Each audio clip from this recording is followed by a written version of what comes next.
نحمده ونصلي على رسوله الكريم أما بعد فأعوذ بالله من الشيطان الرجيم بسم الله الرحمن الرحيم الذين آمنوا يقاتلون في سبيل الله والذين كفروا يقاتلون في سبيل الطاغوت فقاتلوا أولياء الشيطان إن كيد الشيطان كان ضعيفا وقال رسول الله صلى الله عليه وسلم عصابتان من أمتي أحرزهما الله من النار عصابة تغزو الهند وعصابة تكون مع عيسى ابن مريم সম্মানিত উপস্থিতি, জিহাদের অগ্নিস্ফুলিঙ্গ আজ সমগ্র বিশ্বে জ্বলে উঠেছে। রাসূল সাল্লাল্লাহু আলাইহি ওয়াসাল্লামের 1400 বছর পূর্বে করা মালাহেম সংক্রান্ত ভবিষ্যৎবাণীগুলো আজ জ্বলন্ত বাস্তবতায় পরিণত হচ্ছে। খোরাসানের জিহাদ সম্পর্কে রাসূল সাল্লাল্লাহু আলাইহি ওয়াসাল্লাম বলেছেন, তাখরুজু মিন খোরাসান রায়াতুন সুদুন লা ইয়ারুদ্দুহা শাইউন হাত্তা তুনসাবা বিইলিয়া। খোরাসান থেকে কালো পতাকাবাহী একটি বাহিনী আত্মপ্রকাশ করবে, কেউ তাদেরকে প্রতিহত করতে পারবে না। পরিশেষে তারা বাইতুল মুকাদ্দাসে এসে কালেমার ঝান্ডা গেড়ে দিবে। আমরা দেখেছি রাসূল সাল্লাল্লাহু আলাইহি ওয়াসাল্লামের খোরাসান সংক্রান্ত এই ভবিষ্যৎবাণী পরিপূর্ণরূপে বাস্তবায়িত হয়েছে। খোরাসান থেকে কালো পতাকাবাহী মুজাহিদিনদের আত্মপ্রকাশ ঘটেছে। পুরো কুফরি শক্তি একত্রিত হয়েও তাদেরকে প্রতিহত করতে পারছে না। ইনশাআল্লাহ শেষ অবধি তারা বাইতুল মুকাদ্দাস বিজয় করে ছাড়বে। এমনি ভাবে রাসূল সাল্লাল্লাহু আলাইহি ওয়াসাল্লাম শাম, ইরাক ও ইয়েমেনের ব্যাপারে ভবিষ্যৎবাণী করেছেন। রাসূল সাল্লাল্লাহু আলাইহি ওয়াসাল্লাম বলেছেন, ইন্নাকুম সাতুজান্নিদুনা আজনাদান জুনদান ফিশ শাম ওয়া জুনদান ফিল ইরাক ওয়া জুনদান বিল ইয়ামান। ক্বালা কুলতু ইয়া রাসূলুল্লাহ খিরলি ক্বালা আলাইকুম বিশ শাম। রাসূল সাল্লাল্লাহু আলাইহি ওয়াসাল্লাম বলেন, অচিরেই তোমাদের মাঝে কয়েকটি বাহিনী বের হবে। শাম থেকে একটি বাহিনী বের হবে, ইরাক থেকে একটি বাহিনী বের হবে, ইয়েমেন থেকে একটি বাহিনী বের হবে। বর্ণনাকারী বললেন, হে আল্লাহর রাসূল, আমার জন্য একটি বাহিনী নির্ধারণ করে দিন। রাসূল সাল্লাল্লাহু আলাইহি ওয়াসাল্লাম বললেন, আমি তোমাদেরকে শামের বাহিনীতে যোগ দিতে বলছি। আজকে আমরা দেখছি যে মুহাম্মদ আরবি সাল্লাল্লাহু আলাইহি ওয়াসাল্লামের ভবিষ্যৎবাণীগুলোকে আল্লাহ সুবহানাহু ওয়া তাআলা ঠিকই বাস্তবায়িত করেছেন। আজকে আমরা দেখছি মুহাম্মদ আরবি সাল্লাল্লাহু আলাইহি ওয়াসাল্লামের এই ভবিষ্যৎবাণীগুলোকে আল্লাহ সুবহানাহু ওয়া তাআলা ঠিকই বাস্তবায়িত করেছেন। শাম থেকে আজ মুজাহিদিনদের কাফেলা বের হয়েছে, যারা ইমাম মাহদির ঘাঁটি তৈরির কাজে ব্যস্ত রয়েছেন। ইরাক থেকে মুজাহিদিনদের কাফেলার আত্মপ্রকাশ ঘটেছে। তদ্রুপ ইয়ামান থেকেও মুজাহিদিনদের আত্মপ্রকাশ ঘটেছে, যারা জাসিরাতুল আরবে আল্লাহর শরিয়া প্রতিষ্ঠার কাজে ব্যস্ত রয়েছেন। সম্মানিত উপস্থিতি, বিশ্বের সব জায়গাতেই মুজাহিদিনগণ জেগে উঠেছে। মরক্কো, সোমালিয়া, মালি, লিবিয়া, আল জাজায়েরের মতো জায়গাগুলোতেও মুজাহিদিনগণ জিহাদের কাজ অব্যাহত রেখেছেন এবং আন্তর্জাতিক কুফরি শক্তির অন্তরে কম্পন সৃষ্টি করে দিয়েছেন। কিন্তু আফসোস ও পরিতাপের বিষয় হচ্ছে, হিন্দুস্তানের অধিবাসীরা এখনো ঘুমিয়ে আছে। অথচ রাসূল সাল্লাল্লাহু আলাইহি ওয়াসাল্লাম হিন্দুস্তানের বরকতময় জিহাদের জন্য ভবিষ্যৎবাণী করে গেছেন। যে জিহাদকে হাদিসের পরিভাষায় গাজওয়াতুল হিন্দ বলা হয়। রাসূল সাল্লাল্লাহু আলাইহি ওয়াসাল্লাম বলেন, ইসাবাতান মিন উম্মতি আহরাজাহুমাল্লাহু মিনান নার ইসাবাতুন তাগজুল হিন্দা ওয়া ইসাবাতুন তাকুনু মা ঈসা ইবনে মারইয়াম। আমার উম্মতের দুটি দল, যাদেরকে আল্লাহ তাআলা জাহান্নামের আগুন থেকে রক্ষা করবেন। একটি দল হচ্ছে যারা হিন্দুস্তানের সাথে যুদ্ধ করবে, যারা গাজওয়াতুল হিন্দ করবে।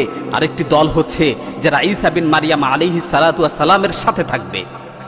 অন্য হাদিসের মধ্যে এসেছে, আবু হুরায়রা রাদিয়াল্লাহু তাআলা আনহু গাজওয়াতুল হিন্দের ব্যাপারে বলেন, ওয়া'আদানা রাসূলুল্লাহ সাল্লাল্লাহু আলাইহি ওয়াসাল্লাম গাজওয়াতুল হিন্দি ফাইন আনা আদরাকতুহা উনফিকু ফিহা নাফসি ওয়া মালি ফাইন উকতাল কুনতু মিন আফদালিশ শুহাদা ওয়া ইন আরজি' ফাআনা আবু হুরায়রা আল মুহাররার। আবু হুরায়রা রাদিয়াল্লাহু তাআলা আনহু বলেন, রাসূল সাল্লাল্লাহু আলাইহি ওয়াসাল্লাম আমাদেরকে হিন্দুস্তানের সাথে যুদ্ধের প্রতিশ্রুতি দিয়েছেন। আমি যদি ওই যুদ্ধটি পেয়ে যাই, তবে তার জন্য আমি আমার জান, মাল সবকিছুকে কুরবান করে দিব। আমি যদি সেখানে যে শহীদ হই, তবে আমি সর্বোত্তম শহীদদের অন্তর্ভুক্ত হব। আর যদি ফিরে আসি, তবে আমি আবু হুরায়রা জাহান্নাম থেকে মুক্তির গ্যারান্টি নিয়ে ফিরব। সুনানে নাসাই। অন্য হাদিসের মাঝে আরো বিস্তারিতভাবে এসেছে।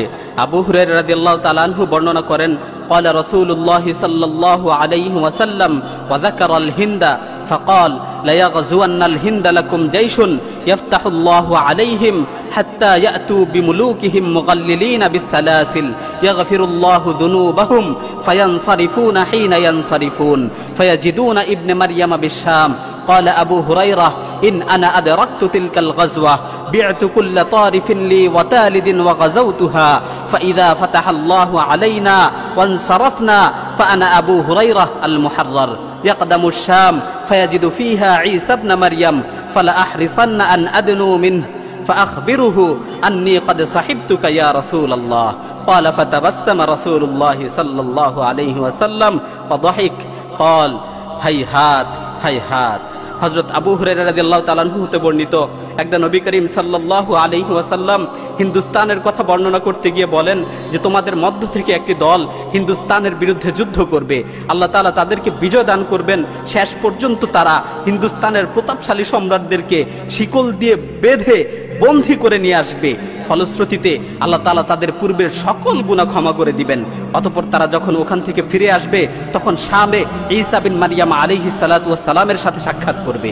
অতঃপর আবু হুরায়রা রাদিয়াল্লাহু তাআলা আনহু বলেন, ইন আনা আদরাকতু তিলকাল গাজওয়া বি'তু কুল্লা তারিফিন লি ওয়া তালিদিন ওয়া গাযাউতুহা ইয়া রাসূলুল্লাহ, আমি যদি ওই যুদ্ধটি পেয়ে যাই তাহলে আমি আমার নতুন পুরাতন সকল আসবাবপত্রগুলো বিক্রি করে দিব, আমি সব কিছু বিক্রি করে দিয়ে সেই বরকতময় জিহাদে অংশগ্রহণ করব। ফাইদা ফাতাহাল্লাহু আলাইনা ওয়ানসারাফনা ফাআনা আবু হুরায়রা আল মুহাররার, আল্লাহ যখন আমাকে বিজয় দান করবে আর আমি সেই যুদ্ধ থেকে যখন ফিরে আসব, আমি আবু হুরায়রা জাহান্নাম থেকে মুক্তির গ্যারান্টি নিয়ে ফিরব। তারপর আমি শামে যে ঈসা বিন মারইয়াম আলাইহিস সালাতু ওয়াস সালামের সাথে সাক্ষাৎ করব, তাকে যে বলবো আমি হচ্ছি আল্লাহর রাসূল সাল্লাল্লাহু আলাইহি ওয়াসাল্লামের সাহাবী আবু হুরায়রা। রাসূল সাল্লাল্লাহু আলাইহি ওয়াসাল্লাম এই কথা শুনে মুচকি হেসে দিলেন আর রাসূল বলতে থাকলেন, হাইহাত হাইহাত আবু হুরায়রা, এটা তো অনেক দূরে, সেই সময়টা তো অনেক দূরে।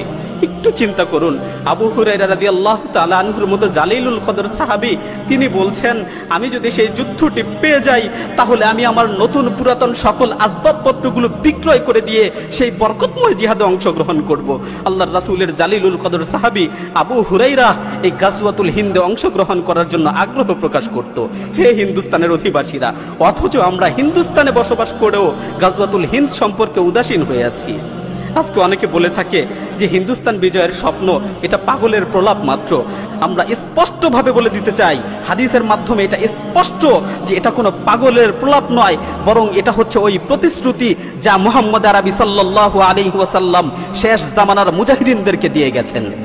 আর আমাদের নবীর দেয়া প্রতিশ্রুতি কখনো মিথ্যা হতে পারে না। ভারত যতই শক্তিশালী হয়ে উঠুক না কেন, যত বিশাল পরিমাণ সেনাবাহিনী মুসলমানদের বিরুদ্ধে একত্রিত করুক না কেন, মহান আল্লাহ তাআলা ওই দিন অবশ্যই এনে ছাড়বেন যেদিন হিন্দুস্তানের শাসকদের গলায় লোহার জিঞ্জির পরিয়ে মুজাহিদিনগণ টানতে থাকবে, যেদিন দিল্লির শাহী প্রাসাদে কালেমার ঝান্ডা পথ করে উঠতে থাকবে। হে মোহাম্মদ বিন কাসিম ও তারেক বিন জিয়াদের উত্তরসূরিরা, সমগ্র বিশ্বের মুজাহিদিনরা জেগে উঠেছে, তাদের মাধ্যমে রাসূল সাল্লাল্লাহু আলাইহি ওয়াসাল্লামের ভবিষ্যৎবাণীগুলো আজকে বাস্তবায়িত হয়েছে। হে হিন্দুস্তানের অধিবাসীরা, রাসূল সাল্লাল্লাহু আলাইহি ওয়াসাল্লামের ভবিষ্যৎবাণীগুলো তোমাকেও হাতছানি দিয়ে ডাকছে। রাসূল সাল্লাল্লাহু আলাইহি ওয়াসাল্লামের ভবিষ্যৎবাণীগুলো তোমাকেও হাতছানি দিয়ে ডাকছে।